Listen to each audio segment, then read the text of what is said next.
바사의 브레스 왕 원년에 여호와께서 예레미야 입으로 하신 말씀을 이루시려고 여호와께서 바사의 브레스 왕의 마음을 감동시키심에 그가 온 나라에 공포도 하고 조소도 내려 이르되 바사 왕 브레스가 이같이 말하노니 하늘의 신 여호와께서 세상 만국을 내게 주셨고 나에게 명령하여 그가 예루살렘에 성전을 건축하라 하셨나니 너희 중에 그의 백성된 자는 다 올라갈지어다. 너희 하나님 여호와께서 함께 하시기를 원하노라 하였더라. 아멘. 기도하겠습니다. 하나님 아버지, 오늘 우리가 용어로 호칭으로 알았던 알리야, 이것이 무엇인가, 성경에서 어떻게 가르치고 있는가, 왜 유대인들은 그들의 고토로 돌아가는 것을 알리야라고 부르는가, 오늘 하나님 말씀 통하여 더 깊이 가르쳐 주시고 또 하나님의 그 능하신 손, 하나님 행하신 권능을 우리가 인정하고 우리 마음 깊이 또한 입술로 고백하여 주를 찬송하는 시간 되게 해주시옵소서. 예수 그리스도 이름으로 기도하옵나이다. 아멘. 알리야라 그러잖아요. 우리가 이 동사 알라에서 온 건데요. 자, 오늘은 이 알리야라는 주제를 가지고 여러분의 말씀 전할 겁니다. 오늘 이 본문을 다 강에 풀어하는 게 아니고 알리야가 뭔가를 배우는 시간입니다. 이 알리야는 그냥 사람들이 만든 말이 아니고 성경에 있는 말입니다. 그 있는 말이라는 걸 오늘 여러분 알려드리려고 하는 겁니다.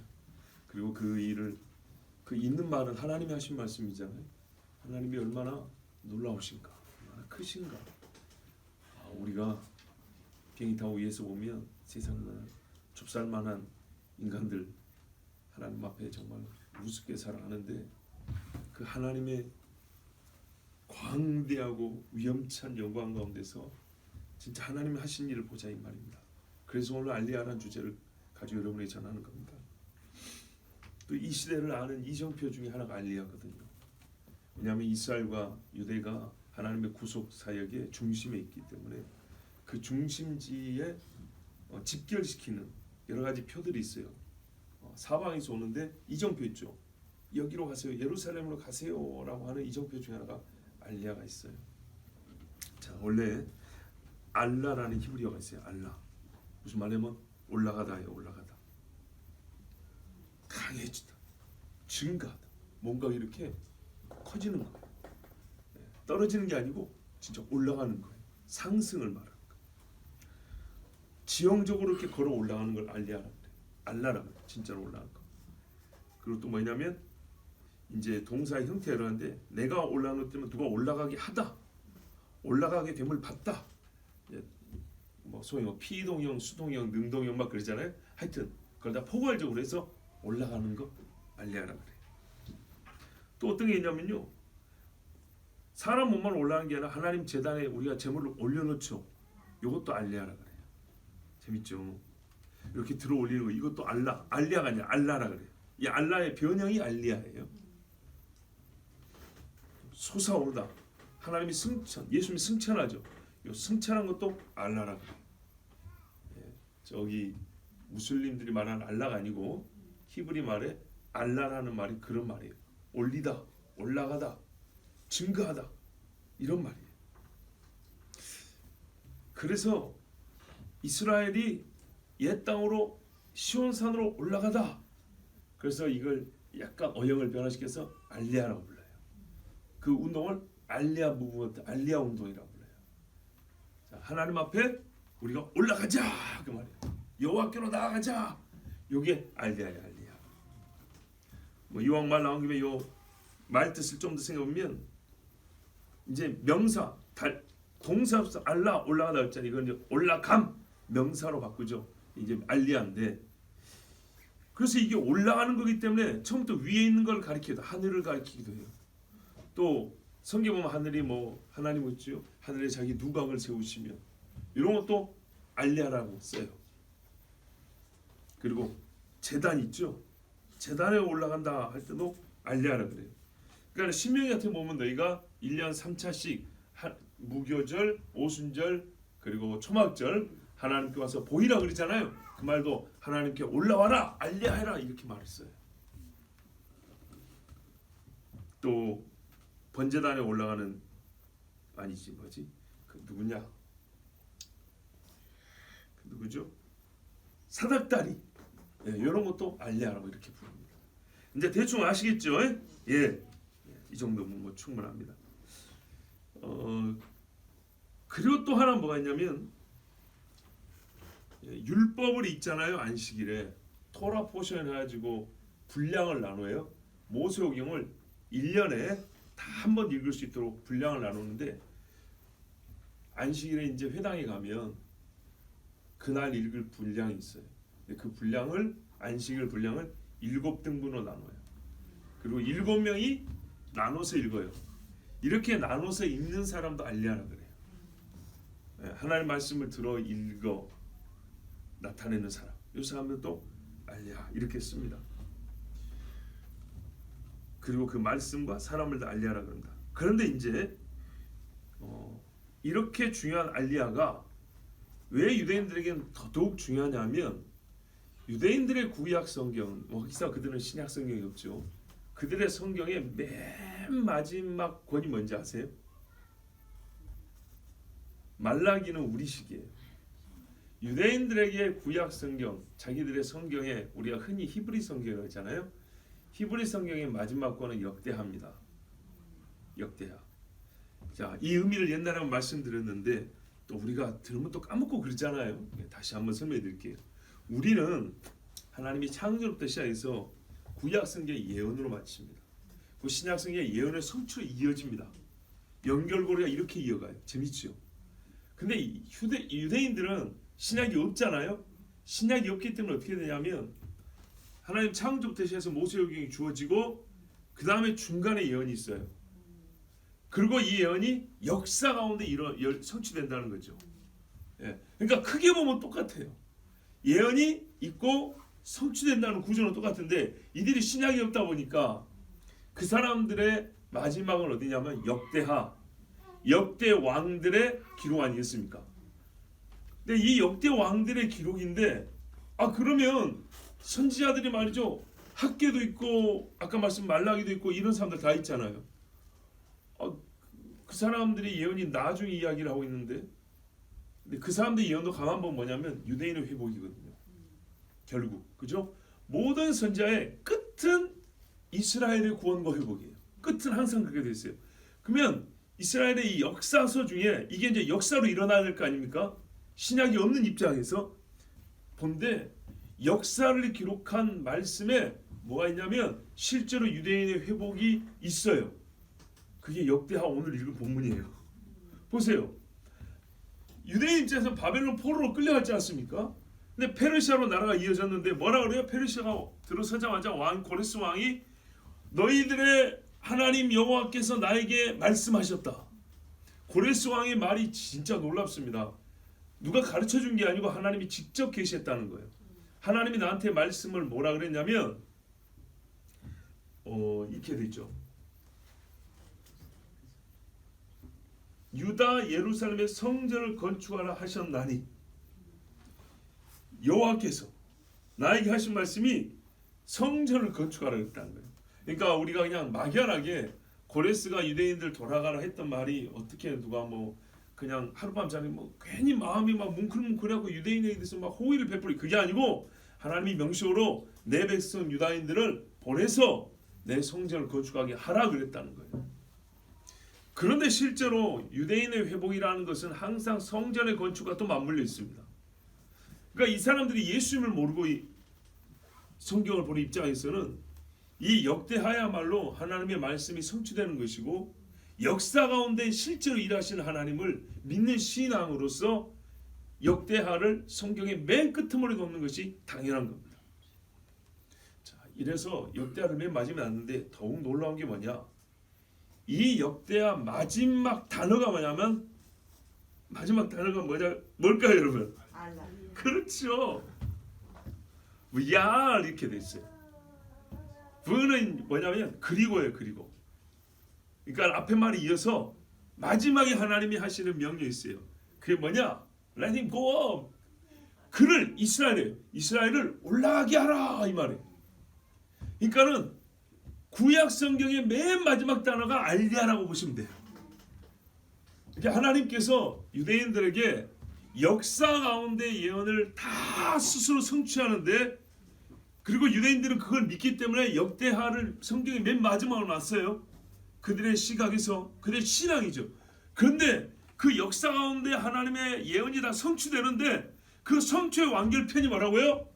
올라가라라는 거. 올라가라. 뭐 올라가면 뭐하죠? 성전 짓죠. 그 앞에 나왔죠. 성전 지으러 올라가라는 거예요. 근데 성전은 솔로몬 때, 샬롬의 때 지어졌죠. 사방에 이스라엘이 승리할 때 지어졌어요. 하나님의 영광이 거기 있어요. 죄 없을 때. 그래요. 그냥 포괄적으로 샬롬이에요. 샬롬. 그러니까 이 안에는 샬롬을 주겠다는 얘기가 있는 거예요. 이스라엘에게 하나님과의 관계와 사방에 하나님과는 그 온전함을 주겠다는 거예요. 그 온전함과 함께 하나님이 명령하시면 내가 온전함을 줄 테니까 너희는 뭐 하라고요? 올라가라고요. 육체로서 예루살렘 시온산에 올라갈 것이고 번제물을 올릴 것이고 말씀을 읽을 것이고, 또 알라는 하늘로 올라간다 그랬죠. 하나님을 보면서 하나님의 집에서 주의 날 주님 앞에 우리가 갈 것을 소망하는 이 모든 하나님과의 관계 회복이 알리야라는 말 한마디에 들어있는 거예요. 그럼 이스라엘 사람이 돌아오는 것은 그 알리야의 가장 기초적인 의미죠. 왜? 몸이 가야 되잖아요. 몸이. 자, 그래서 지금 모여들고 있어요. 그런데 여러분, 모여드는 것이 유대인들이 오고 싶다고 와집니까? 아니죠. 하나님이 오게 하셨죠. 보세요. 아까 알리야의 기본은 뭐라 그랬어요? 이스라엘의 샬롬이라고 그랬죠. 샬롬의 역시 기본은 뭡니까? 나라가 있어야 합니다. 나라가 없을 때, 국가가 있을 때와 없을 때는요, 이 샬롬의 결정적 차이가 일어납니다. 국가가 있는 거, 그러니까 여러분 집에 담벼락이 있는 거하고 없는 거하고, 노수 가는 사람들이 위험하잖아요. 왜? 울타리가 없으니까. 국가라는 것이 있는 거와 없는 거는 샬롬에 있어서 사실 어떤 면에서는 90%입니다. 90%. 국가가 없는 사람에, 나라가 없는 사람에게, 여러분 보트 피플 봐보세요. 옛날에 몇 년 전에 지중해를 떠돌아다니는 사람들, 베트공의 베트남 난민들 한번 생각해보세요. 지금도 쿠르드 난민들 등등등 나라 없는 사람들 서로 이루 말할 수가 없습니다. 근데 하나님이 나라를 주셨어요. 올라갈 수 있게 해주셨어요. 예, 기본 틀을 만들어 놓고 올라가라 그랬어요. 자, 올라와서 그러면 뭐야 되죠? 지리적으로 정치적으로만 샬롬하고 올라오는 게 아니라 이제 하나님 앞에 그 다음이 있어야 되겠죠. 그래서 성경에 보면 하나님 앞에 회개가 있는 거예요. 말씀을 들음이 있고 예배가 다시 회복되고 이제 그렇게 이어집니다. 근데 오늘 우리가 여러분에게 이제 함께 보고 싶은 거는 맨 앞부분에서부터 이 알리야의 끝까지 전체로서 개괄을 한번 해보자는 겁니다. 아주 세밀하게 보는 것이 아니고. 자, 알리야는 하나님께서 유대인들에게 최후의 구원과 이스라엘의 회복을 이루시기 위하여 흩어졌던 이스라엘 백성을 옛 약속의 땅으로 모으시는 일이고, 그에 따라 이스라엘이 하나님 말씀을 따라 올라가는 것을 알리야라 부른다 했어요. 자, 그런데 여러분, 왜 올라가게 됐죠? 무슨 말이냐면 왜 그 땅에서 떠나게 됐습니까? 범죄했기 때문이죠. 그래요. 이것부터 생각해야죠. 그럼 올라와서 해야 할 일이 아까 회개라 그랬죠. 그러니까요, 우리가 왜 떠나게 됐는지, 아니 왜 쫓겨났는지에 대한 인식이 주어져야 합니다. 근데 그 중심에 뭐가 있어요? 예수 그리스도를 알지 못하고 죽였던 죄가 역시 포함되어 있습니다. 오래전부터 우상을 숭배한 것과 더불어서 거기 플러스 알파에, 그러니까는 바벨론으로 끌려갈 때는 우상 숭배한 것이라면 로마로 말미암아 나라가 망하고 없어질 때는 예수 죽인 것이 플러스 됐단 말이죠. 그러니까는 고대로부터 예수님 죽인 죄까지 모두 다 회개가 돼야 되는 거예요. 그러니까 일이 쉬운 일은 아닙니다. 우리 이방인 구원받은 사람들의 정말 뭐랄까요? 사명이 큽니다. 자, 이왕 우리 알리야를 보니까 성경에서 이 알리야의 처음과 끝을 잘 보여주는 말씀이 있어요. 어딜까요? 정말 의외의 말씀이에요. 레위기 26장입니다. 레위기가 제사법 아닌가요? 제사법이죠. 그런데요, 이 안에 알리야가 있어요. 자, 여러분 눈으로 한번 보세요. 길지만 오늘은 알리야만 가지고 왔기 때문에 한번 제가 읽어드릴게요. 레위기 26장 보시면 1절부터 너희는 자기를 위하여 우상을 만들지 말지니 조각한 것이나 주상을 세우지 말며 너희 땅에 조각한 석상을 세우고 그에게 경배하지 말라. 나는 너희 하나님 여호와임이니라. 너희는 내 안식일을 지키며 내 성소를 경외하라. 나는 여호와이니라. 자, 이게 하나님 앞에서 이스라엘 백성이 해야 할 일이었어요. 이거 항상 대전제죠. 대전제. 기본 중에 기본이에요. 그래서 하나님이 이렇게 나눈 거예요. 이 말대로 하면 하지 아니하면 이렇게 두 개 나눕니다. 3절에 너희가 내 규례와 계명을 준행하면, 그럼 어떤 일이냐? 신명기도 보다시피 4절 이하에 내가 너에게 철따라 비를 주리니 땅은 그 산물을 내고 밭에 나무로 열매를 맺으리라.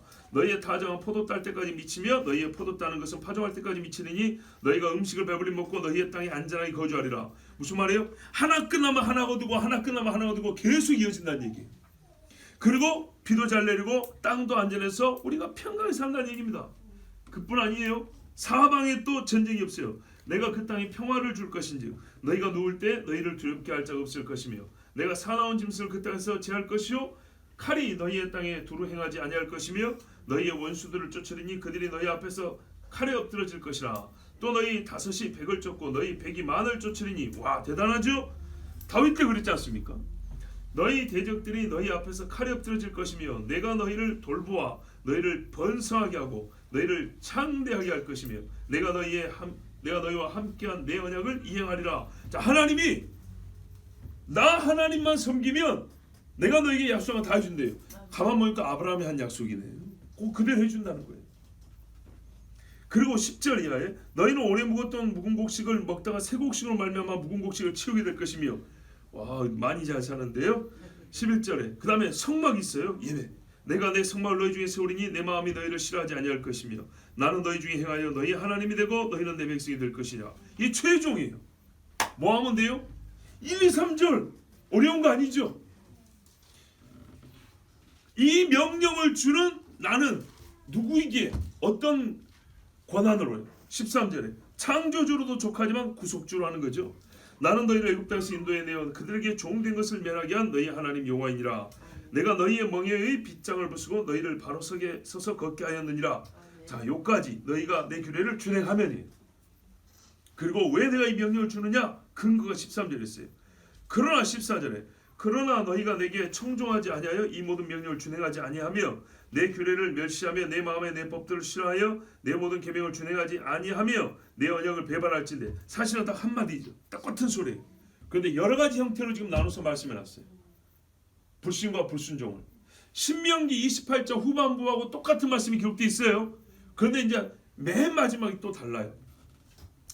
내 규례를 15절 16절 예.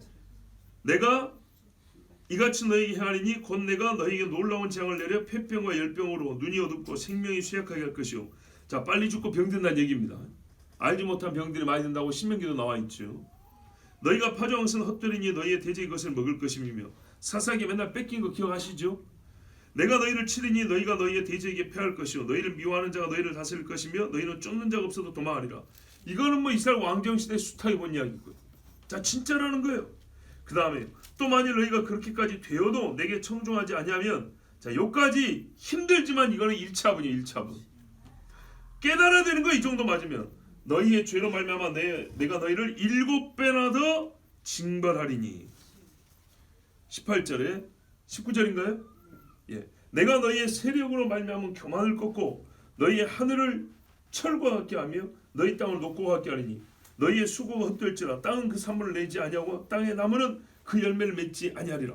자, 아까는 1차분은 뭐였어요? 곡식 거뒀는데 뺏긴다는 얘기고 2차분은 곡식이 아예 안 나요. 철과 노시 되는데 뭐가 나겠습니까? 자, 그런데 어떻게 해야 돼요? 여기서 돌아와야 되겠죠? 안 돌아와요. 너희가 나를 거스러 내게 청종하지 아니할진대 내가 너희의 최대로 너희에게 7배나 더 재앙을 내릴 것이라. 여러분하고 제가 그 번역이 좀 다를 수 있어요. 내가 들짐승을 너희 중에 보내리니 그것들이 너희의 자녀를 움키고 짐승의 실저 사람이 물려 죽어요. 너희 가축을 멸하며 너희의 수요를 줄이리니 너희의 길들이 황폐하리라. 자, 시몬 지파가 어떻게 되는 거 보세요. 이런 일을 당하여도 너희가 내게로 돌아오지 않냐고 내게 대항할진대 나도 너희에게 대항하여 너희 죄로 말미암아 너희를 7배나 더 치리라. 여러분, 권능이 7배도 아니고요, 계속 이제 하나님의 심판이 7배 계속 가는 겁니다. 내가 칼을 이제는 진짜 죽여버려요. 칼을 너희에게로 가져다가 언약을 어기는 원수를 갚을 것이며 원수가 되어버렸네요. 하나님과 원수되면 살 수 있습니까? 너희가 성읍에 모일지라도 너희 중에 연병을 보내고, 이래서 모이지 마라 그러죠. 너희를 대적의 손에 넘길 것이며 내가 너희가 의뢰하는 양식을 끊을 때 10 여인이 한 화덕에서 너희 떡을 구워 저울에 달아주리니 너희가 먹어도 배부르지 아니하리라. 여러분, 10명이 한 화덕에서 먹을 수 있습니까? 우리 식당 가도 한 테이블에 4명이면 족하죠.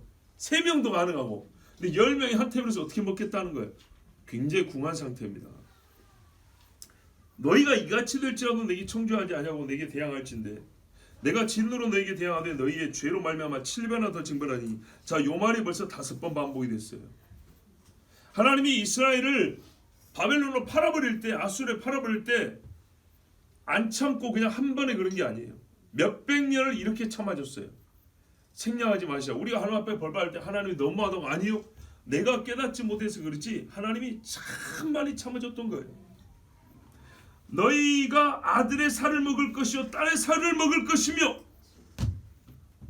야, 곡식이 잘 뭡니까? 곡식 얻는 걸 뺏긴다 해서 이제는요 자식을 삶아먹는 데까지 안 됐어요. 엘리사 시대 때 그랬죠. 이 다음이 뭡니까? 이 다음에 이제 끝나는 거예요.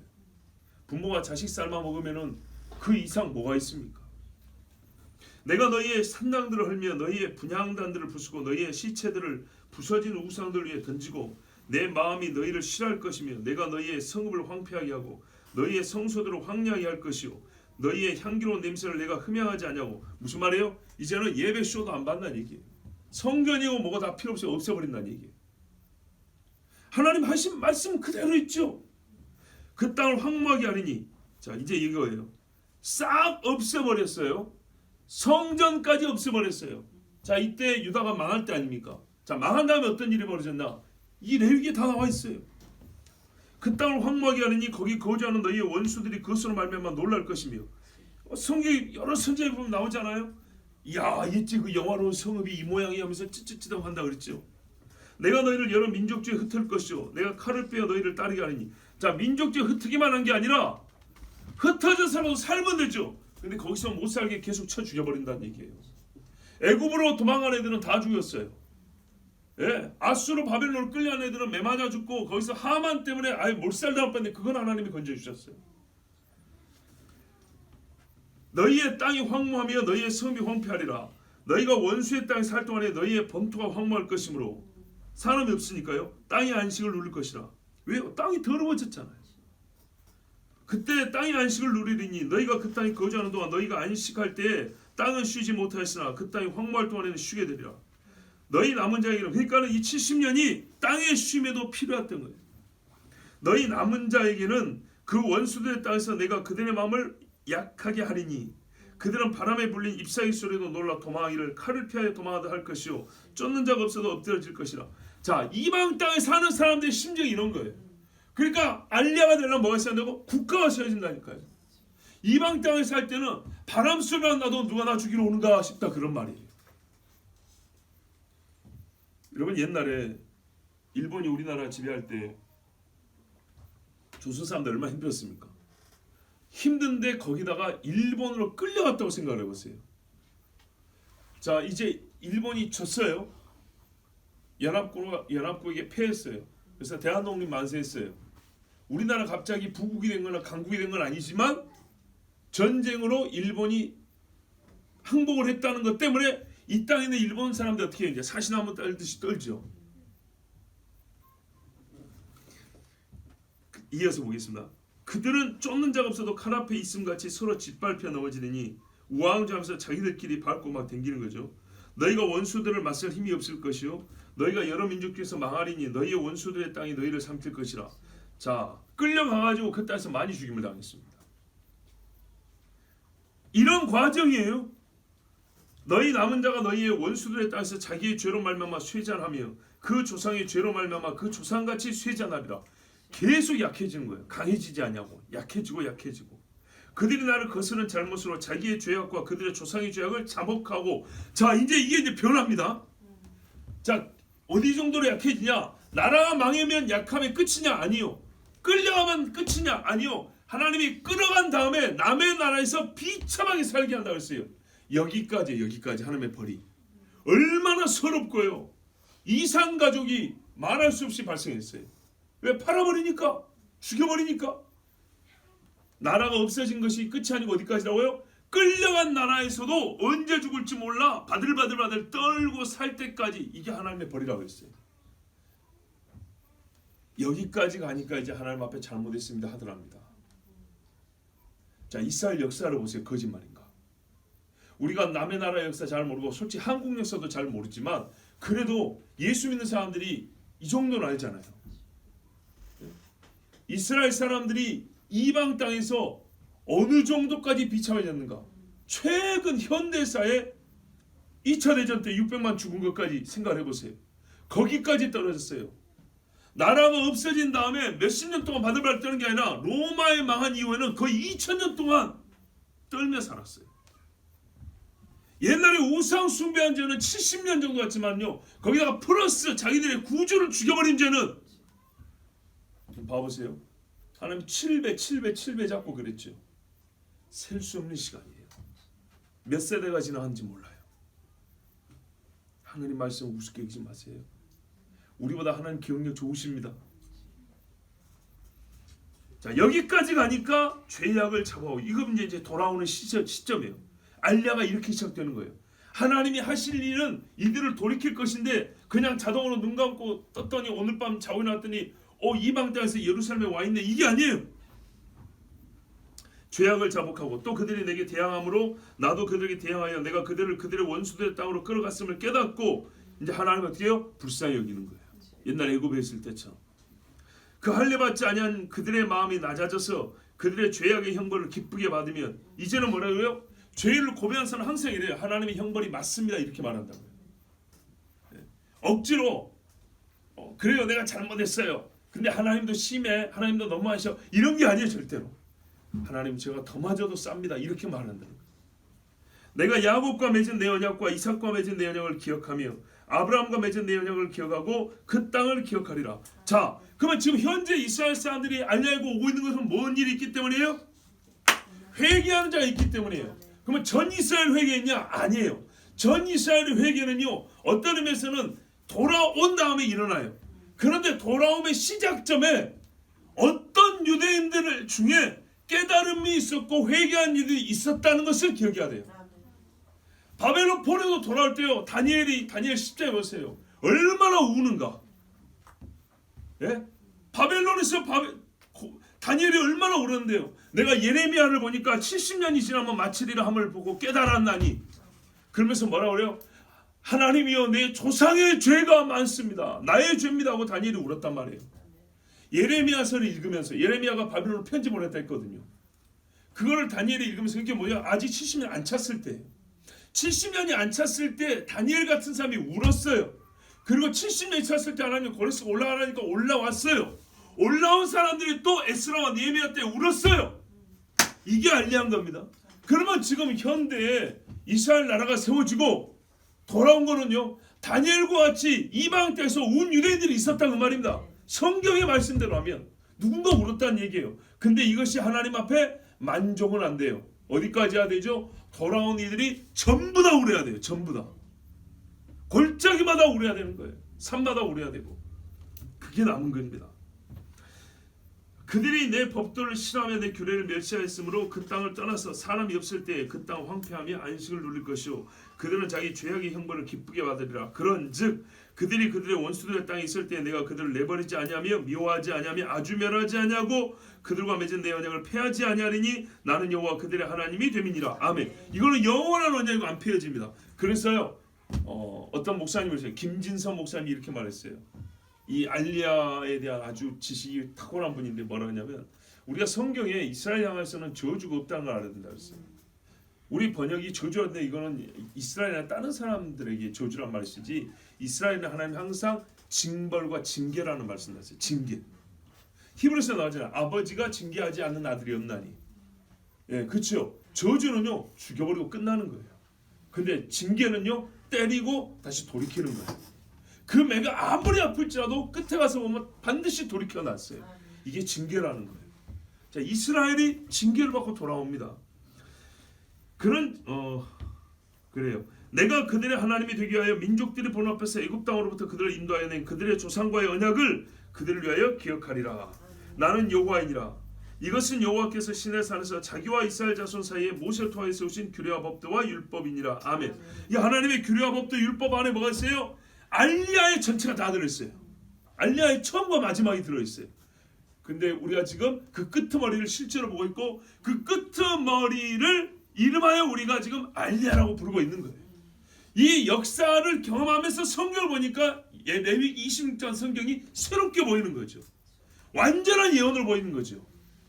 그 성경에 예언서만 예언이 아니랄까요? 모세의 글에, 시편에, 선지자들의 글에 나를 가리켜 기록한 모든 말씀이라고 했어요. 레위기가 제사법으로 양 잡는 것만 예수님의 예표인 줄 아십니까? 유대인의 역사, 하나님이 이스라엘과 맺으신 언약 그 성취에 전체 맥락이 여기 다 들어있어요. 어떤 사람은요, 알리야의 시작, 우리 26장에도 레위기 26장에서 애굽 땅에서 내온 것처럼 이렇게 돼 있죠. 그래서 이스라엘 알리야가 한 4번이다 이렇게 말합니다. 첫 번째는 아브라함을 갈대아 우르에서 약속의 땅으로 옮기실 때 올라왔죠. 두 번째는 애굽에서 올라왔죠. 세 번째 바벨론에서 왔죠. 네 번째 지금 열국에서 올라오고 있죠. 이렇게 4번을 봅니다. 이제 그렇게 구체적으로 보는 사람도 있지만 우리가 공식적으로 가나안의 땅이 이스라엘의 땅, 곧 약속의 땅으로 공식적으로 주어진 것은 출애굽 이후에요. 그렇죠. 그래서 공식적 알리야는 바벨론에서 올라온 것과 최후의 알리야는 지금 일어나고 있는 알리야, 지금 진행 중이지만 요 알리야가 되겠습니다. 그래서 그 이스라엘이 땅을 차지하고 약속의 땅을 차지하고 성전을 세운 후부터 일어난 쫓겨남과 돌아옴을 생각한다면 바벨론에서 올라온, 페르시아에서 올라온 그것이 첫 번째 알리야로 할 것이고, 어떤 의미에서 그건 예표적이고 정말 마지막에 일어날 궁극적인 알리야는 이 세상 끝에 일어나고 있는 이 알리야입니다. 그런데 이제 여러분 보세요. 유대인 중에 아까 중요한 것이 뭐냐면 돌아오려면 이방에서 벌 받을 때 기쁘게 벌 받으면서 하나님이 옳습니다, 우리가 잘못했습니다 인정하는 사람이 있어야 된다 그랬죠. 그럼 이 사람들은 어떻게 인정을 하게 되죠? 자기들 조상을 막 열심히 연구하니까 이런 썩을 놈들 이렇게 해서 회개합니까? 아니죠. 회개는 항상 하나님 앞에 신앙이 연결돼 있을 때, 신앙이 있을 때 이야기입니다. 그러니까 무슨 말이냐면 성경을 보고 깨달은 겁니다. 성경을 보고. 현대 알리야라는 것은 성경에서 나온 겁니다. 자, 어떻게 됐냐? 그걸 정치적으로는 시온주의자, 시오니즘이라고 하지만은 성경의 이름으로 우리가 옛날에 바벨론에서 올라온 것처럼 하나님이 우리를 종말에 올라오라고 명하시고 이걸 약속하셨다라고 성경을 읽으면서 깨달은 자들이 있었는데요. 이 깨달은 자들이 아까 레위기 같은 말씀을 읽어도 되겠지만 현대 알리야, 이 마지막 알리야는요 어떤 말씀을 보고 깨달았냐면 두 번째 본문 이사야 10장입니다. 11장인가요? 예, 이사야 한번 보십시오. 요 말씀을 통해서 이 마지막 시대 알리야는 일어나게 됐습니다. 11장 10절에서 12절 말씀입니다. 자, 지금 이 마지막 알리야는 지금 시작돼서 진행 중이고요. 이 알리야가 끝날 때는 어떤 일이 있다고요? 여러 선지자들이 말한 것처럼 국가적 민족적 회개가 있어서 옛날에 에스라 느헤미야 때처럼 하나님의 성전을 정결케 하고 하나님께 온전한 예배를 드림이 회복된다 그랬죠. 그게 이제 에스겔이나 스가랴나 스바냐냐 이런 말씀이 이제 기록되어 있는 거예요. 자, 그런데 이 마지막 알리야를 시작한 유대인들, 돌아오기 시작한 유대인들은 어떤 말씀을 읽고 돌아왔냐 하니까 이사야 11장 10절 12절인데 한번 함께 읽겠습니다. 시작. 그날에 이새의 뿔에서 한 싹이 나서 만민의 기치로 설 것이요 열방이 그에게로 돌아오리니 그가 거한 곳이 영화로우리라. 그날에 주께서 다시 그의 손을 펴사 그의 남은 백성을 아수르와 애굽과 바드로스와 구스와 엘람과 시날과 하맛과 바다 섬들에서 돌아오게 하실 것이라. 여호와께서 열방을 향하여 기치를 세우시고 이스라엘의 쫓긴 자들을 모으시며 땅 사방에서 유다의 흩어진 자들을 모으시리니. 아멘. 자, 우리가 아는 대로 이사야 11장은 누구 이야기입니까? 그리스도 예수님 이야기죠. 왜? 이새의 뿌리에서 한 싹이 나서 예수님 이야기죠. 그렇습니다. 그러니까는 아까 말씀드린 대로 다니엘이 성경을 꼭 깨달은 것처럼 이 마지막 때에 알리야를 시작한 사람들, 그거를 처음 알리야 운동을 시작한 사람들도 성경을 못 깨달았는데 메시아를 아는 거예요. 메시아를. 아, 메시아가 오셨구나. 근데 우리가 그를 죽였구나. 하하. 그런데 하나님께 최종으로 뭐라고요? 우리는 약속의 자녀이기 때문에 그 메시아를 반드시 만나야 되고 만나게 해주실 거 아니겠습니까? 그래서 메시아가 예수였고 그 예수를 우리가 죽였으니 우리 죄가 크도다 하면서 하나님 앞에 회개하면서 그러나 주께서 약속하신 게 뭐냐면 바로 그 메시아가 온 다음에 있는 그날이라고 불리는 그 마지막 때에 이 세상 모든 것을 바벨론과 페르시아가 아니라 온 세상에 흩어진 우리 유다인들을 모으신다 했다. 이 말씀을 깨달은 거예요. 그래서 어떻게 해요? 이제 돌아가자. 다 깨닫지 못하고 이 시작한 운동에 동참해서 고향으로 간다니까 따라온 사람들이 지금 사실 대부분이에요. 그러나 여러분, 이스라엘 땅으로 돌아온 자들 중에는 예수 메시아를 알고 짐승의 제사가 아니라 예수님 제사로 완전히 죄사함을 얻었다는 것을 알고 주님 다시 오심을 기다리는 유대인들도 굉장히 많습니다. 그 사람들이 이런 말씀들을 통하여 이 마지막에 알리야를 하나님의 예언을 성취해서 받고 지금 그들이 실제로 알리야를 해가고 있는 것입니다. 그럼 많은 사람을 부르고 있고 돌아온 사람들을 알리야가 알리야답게 하기 위해서 그들에게 복음을 전하고 있는 것이고 우리 이방 사람들이 역시 그 일에 동참하고 있는 것입니다. 이 일에 정말 예표적 사건이라고 할 것 같으면은 뭐가 있습니까? 사도행전 2장에 보세요. 말일에 내가 내 영을 만민에게 부어주리니 그랬죠. 그때도 일어났고 우리가 주님 오실 날에도 모든 민족이 여호와를 아는 지식이 물이 바다를 덮음같이 많아진다 그랬죠. 이 일이 다시 일어날 것인데 옛날에 어떻게 했어요? 유대인들이 예루살렘에 유월절 지키러 왔어요. 오순절 지키러 오고 올라왔을 때 얼마나 열방이 흩어진 유대인들이 많았는지 그때 당시에 이미 뭐라 그랬습니까? 우리는 바데인과 메데인과 엘람인과 메소포타미아, 유대와 갑바도기아, 번도, 아시아, 부르기아, 밤빌레아, 애굽과 구레네에 가까운 리비아, 여러 지방, 로마로부터 온 나그네 곧 유대인과 유대교에 들어온 사람들과 그레데인과 아라비아인들이라. 이 많은 사람들이 옛날에 말이죠. 어떻게 했어요? 성전이 헤롯 성전이 있을 때 하나님 앞에 절기지킨다고 왔어요. 그런데 와서 뭐냐면 방언을 통해서 이상한 말이 아니라 자기들 말로 알아볼 수 있는 하나님의 큰 일을 듣는도다 그랬다고요. 자, 이제 이게 마지막 때 이렇게 하나님의 성령으로 말미암아 각 나라 언어로 하나님의 큰 일이 들려집니다. 그러면 그 각 나라에 흩어졌던 유대인들이 말씀을 깨닫고 돌아옵니다. 그리고 돌아온 자들 안에 큰 회개와 부흥의 역사가 일어납니다. 이게 이제 구체적으로 몇 년, 몇 월, 며칠 어떤 사건을 계기로 해 그거는 내가 모르겠고 우리도 다 알 수가 없습니다. 그러나 하나님의 약속대로 마치 예루살렘에 오순절 지키러 올라갔던 사람들이 갑자기 난데없이 소리를 듣고 이게 웬일이냐 한 것처럼 그리고 불과 며칠 사이에 3,000명, 5,000명 회개한 것처럼 이와 같은 역사, 즉 알리야가 알리야 되는 일, 몸으로 올라왔는데 마음으로 하나님께 올라가는 그 일이 기다리고 있습니다. 왜? 하나님의 약속이기 때문입니다. 이 약속이 이사야 51장 1절에 또 보면 이렇게 나와 있어요. 의를 따르며 여호와를 찾아 구하는 너희는 내게 들을지어다 하면서 나 여호와 시온의 모든 황폐한 곳들을 위로하여 그 사막을 에덴 같게 그 광야를 여호와의 동산 같게 하였나니 그 가운데 기뻐함과 즐거움과 감상과 창화하는 소리가 있으리라. 자, 알리야의 때 아까 에스겔을 중간에 시간 보면서 안 읽었는데 에스겔을 보면 뭐냐면 사람들 와서 번성하게 된다는 이야기가 나와요. 그리고 그 다음에 성전 이야기가 나오고 만국을 수송케 하는 물이 흐르고 생명나무 이야기가 나와요. 그 앞단계 뭐예요? 이스라엘 백성이 온다입니다. 와서 번성하고 땅이 황무지가 장미꽃이 피는 땅이 된다 그 말입니다. 자, 여기까지 지금 일어나고 있죠. 생명나무는 아직 없어도 뭘 있어요? 황무지에 꽃이 피고 짐승들이 뜯고 있고 사람들이 번성하는 일 지금 있죠. 예, 똑같은 예언이 이사야에서도 있어요. 이사야 51장에 있어요. 그런데 이런 일이 있는 다음에 뭐가 있냐 하면은 이사야 51장 4절을 보면 내 백성이여 내게 주의하라 내 나라에 내게 귀를 기울이라 이런 율법이 내게서부터 나갈 것임이라 내가 내 공의를 만민의 빛으로 세우리라 내 공의가 가깝고 내 구원이 나갔으니 내 팔이 만민을 심판하니 섬들이 나를 앙망하며 내 팔을 의지하리라. 이제 마지막에 율법이 성경에서 예수님이 직접 가르치는 거예요. 아시겠죠? 그 예수님이 보좌에 앉아서 심판한다 그랬어요. 자, 알리야의 끄트머리입니다. 이제 유대인들이 회개하고 적그리스도를 멸하고 참으로 이 땅에 남아있는 백성들이 주님 앞에 자기 자신을 번제물과 바치는 그 마지막 때입니다.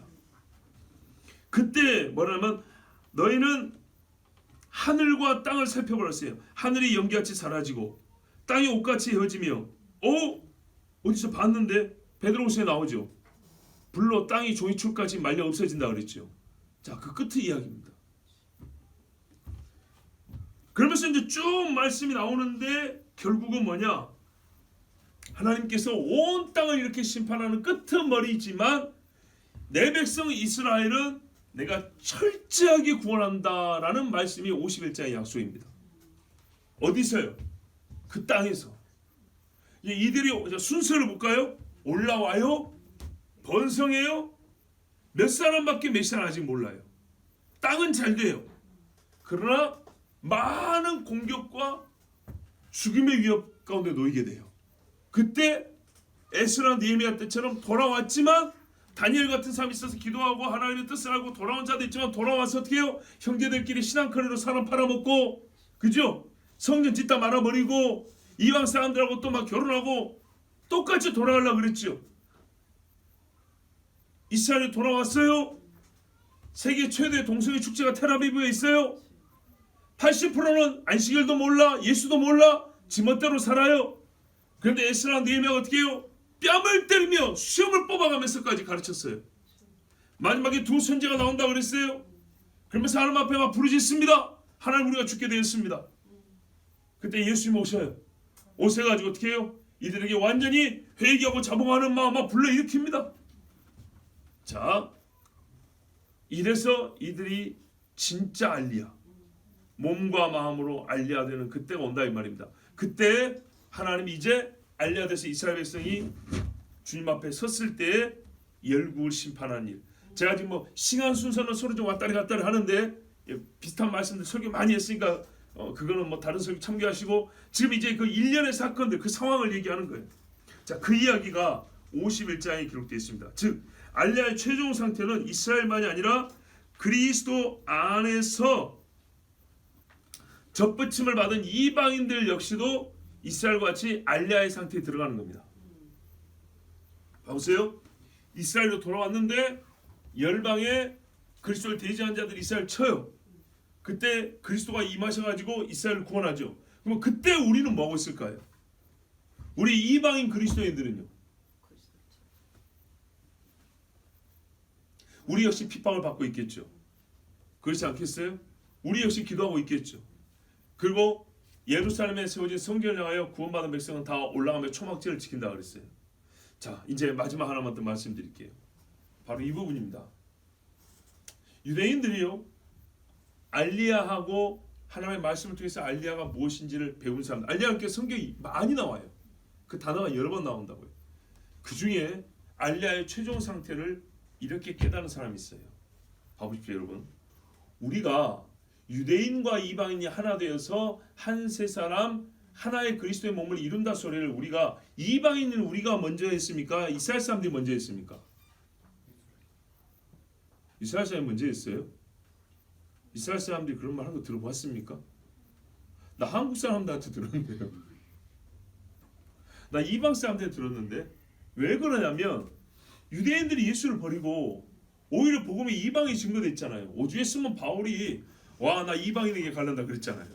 그러니까 바울의 고민이 이만저만 아니지 않습니까? 하나님 예언서를 보고 구약 성경을 보면 자기 백성을 버리지 않냐고 구원한단 말이 철저하게 하나님 기록되어 있고 나 그거 확실히 믿는데 지금 복음을 전해보니까 전부 다 걷어찼는 거예요. 그래서 하나님께 기도했죠. 그래서 로마서에 깨달은 게 기록되어 있잖아요. 이방인의 충만한 수가 차이까지 저들이 버림을 받다. 그런데 그 이방인들 때문에 얘들이 시기하고 질투해서 오히려 나한테 돌아온다. 이게 하나님의 구원의 신비라고 그랬거든요. 그래서 오히려 우리가 가르쳐 주잖아요. 당신들 예수 믿어야 된다고. 그러지 않습니까? 세계 최고의 기독교 국가가 이스라엘 아니죠. 세계 최고의 복음 증가하는 선교 국가가 이스라엘 아니죠. 좀 선교 받아야 되죠. 거기서 여기 온 게 아니라 우리가 그쪽으로 보내잖아요. 선교사를. 자, 봐보세요. 그래서 왜 당신들은 그리스도에게 돌아와야 됩니다 하면서 그들은 여전히 이방인들을 좀 하대한단 말이죠. 근데 성경을 보면 당신들과 우리가 하나 돼가지고 한 나무 줄기로 한 가지로서 그리스도 안에서 연합합니다. 이거를 사실은 이방인들이 알고 이스라엘에게 지금 가르쳐 준 겁니다. 물론 그들 중에도 깨닫고 이제 한번 그들은 성경을 가진 사람들이기 때문에 우리에게 하나를 배우면 열을 깨달을 수 있는 사람이고 오히려 백을 더 연구해서 우리에게 돌아서서 또 가르쳐 줄 사람들이죠. 그래서 우리가 이제 또 배우는 거예요. 그러나 당신들이 메시아를 죽였고 당신들이 예수를 믿어야 된다는 것을 역시 이방인들에게 들은 거예요. 자, 그런데 이렇게 이제 듣고 나서 보니까 예수를 알게 됐잖아요. 이제 그 다음은 또 다르다니까요. 몰랐을 때는 우리가 가르쳐 주지만 듣고 나면 그들이 우리보다 훨씬 더 성경을 잘 알아요. 마치 바울이 성경 지식이 가득한데 무식쟁이 베드로보다도 하나님을 몰라요. 왜? 예수를 안 만났으니까. 예수를 안 만났을 때는 베드로한테 가서 엎드려서 배워야 할 상황이에요. 근데 들어도 어떻게 해요? 하나도 못 깨닫고 죽여버리려고 그랬을 거예요. 근데 예수를 만나고 나니까 이전에는 어둠 속에서 봤던 말씀들이 밝혀 보이잖아요. 바로 그 말이에요. 유대인들이 예수를 볼 때는 구약성의 히브리어를 줄줄줄 외우고 13살의 모세용을 외워도 예수를 모르니까 말씀이 어둠 속에 있어요. 그런데 이방인에게 오히려 전도를 받아가지고 돌아온 유대인들 중에 예수 믿고 돌아온 사람도 있어요. 그리고 그 사람들이 이제 성경을 보니까 우리에게 그들이 가르쳐 주잖아요. 예수의 빛을 비춰서 구약 성경을 본다면 절기는 이런 의미입니다 하고 가르쳐 주잖아요. 우리가 절기를 누구한테 배웠어요? 이거 뭐 추석이나 대보름이나 뭐 그런 건 줄 알았는데 그게 아니고 하나님의 약속의 때를 말한다는 걸 누구한테? 그걸 이제 유대인이 가르쳐 준 거예요. 우리는 예수 믿고 정말 단순해요. 십자가 예수 믿고 구원받는다 여기였는데 요거를 유대인에게 가르쳐 줬더니 유대인이 그걸 알고 나니까 그들은 성경 구약 성경에 있는 모든 말을 다 켜갖고 우리한테 지금 고맙다고 가르쳐 주고 있어요.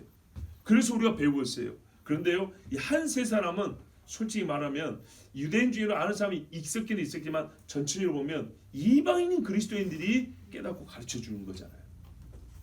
근데 유대인들이 이거를요 듣고 나니까 와, 이게 에베소서의 이야기가 아니고 이미 자기들이 갖고 있는 구약 성경이 있었던 거예요. 어디에 있었냐? 이 한 가지만 찾아보고 마칩니다. 미가 5장입니다, 여러분. 미가 5장, 우리가 익숙한 예언서인데요. 예수님 이야기죠. 베들레헴 에브라다야. 미가 5장 보십시오. 2절 3절 읽겠습니다. 미가 5장 2절 3절입니다. 시작. 베들레헴 에브라다야, 너는 유다 족속 중에 작을지라도 이스라엘을 다스릴 자가 내게서 내게로 나올 것이라. 그의 근본은 상고에 영원에 있느니라. 그러므로 여인이 해산하기까지 그들을 붙여두시겠고 그 후에는 그의 형제 가운데 남은 자가 이스라엘 자손에게로 돌아오리니. 아멘. 여기 남은 자 뭐 저기 포로로 끌려간 사람들 아닙니까? 아니에요, 여러분. 봐보세요. 그 남은 자가 어디로요? 이스라엘 자손에게로 온다 그랬어요.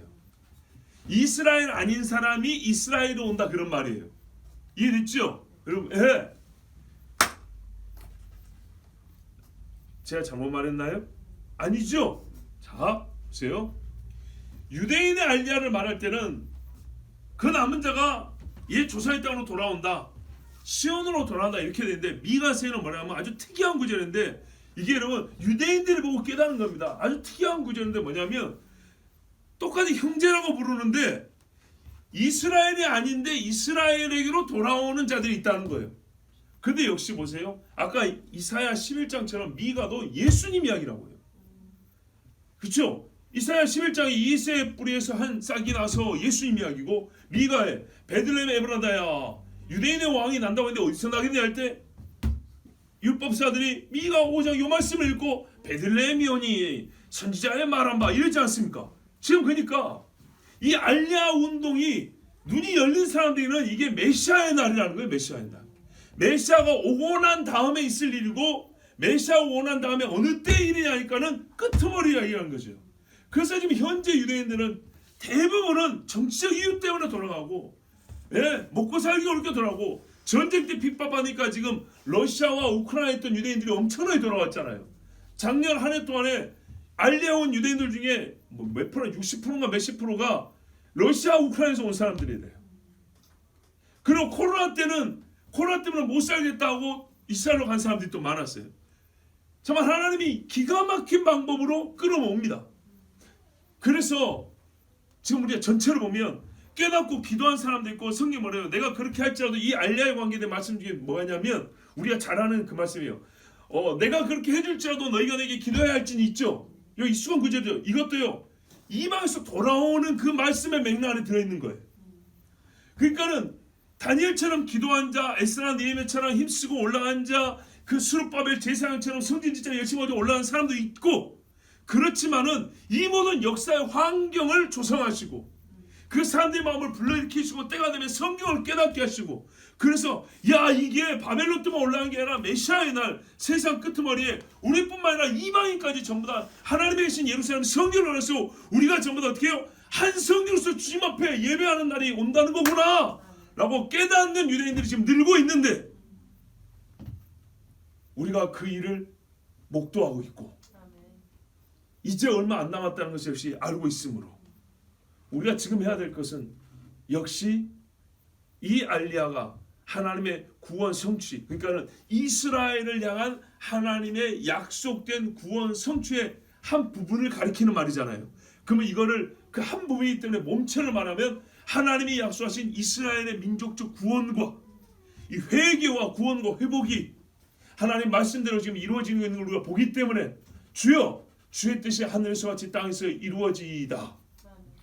우리가 이미 보고 있사오매 우리 세대의 일을 완성하시옵고 우리가 여기에 방관한 자가 되지 아니하고 함께하여 참여하는 자 우리를 하나님의 동역자라고 부르셨사오니 감히 죄인 중에 괴수였던 우리를 부르사 하나님의 자녀되고 하나님의 이 거대한 구원 계획을 알게 하시고 함께 동역하고 기도하게 하셨사오니 우리가 쉬지 아니하고 역시 이스라엘의 알리아를 돕고 또한 우리가 알리아의 최종 상태는 유대인과 이방인이 함께하여 그리스도의 자손, 그리스도의 제자들로서 하나님의 백성으로서 함께 예루살렘에서 주님을 예배하는 거란 말이죠. 그러니까는 주님 그날에 내가 거기 서 있게 하옵소서.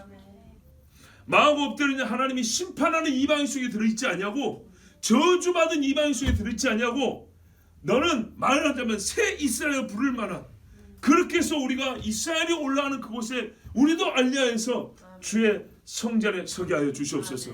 이것이 우리가 기도해야 될 것입니다. 우리 함께 이 시간에 기도하겠습니다.